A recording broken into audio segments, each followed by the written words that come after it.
السلام علیکم ورحمۃ اللہ وبرکاتہ۔ نحمده ونصلي على رسوله الکریم، اما بعد۔ حضرت ابو بکر رضی اللہ عنہ کی اولاد۔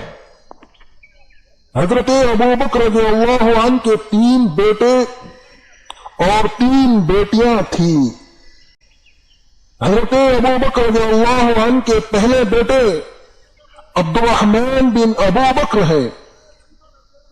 یہ ابو بکر رضی اللہ عنہ کی اولاد میں سب سے بڑے تھے اور یہ مہاجرین میں شامل نہیں ہیں، کیونکہ انہوں نے ہجرت کے بعد اسلام قبول کیا، اور یہ ابو بکر رضی اللہ عنہ کی اولاد میں سب سے بڑے ماہر تیر انداز اور بہت بہادر تھے، اور انہوں نے عمر رضی اللہ عنہ کے قاتل ابو لولو کو پکڑنے میں بہت کوشش کی۔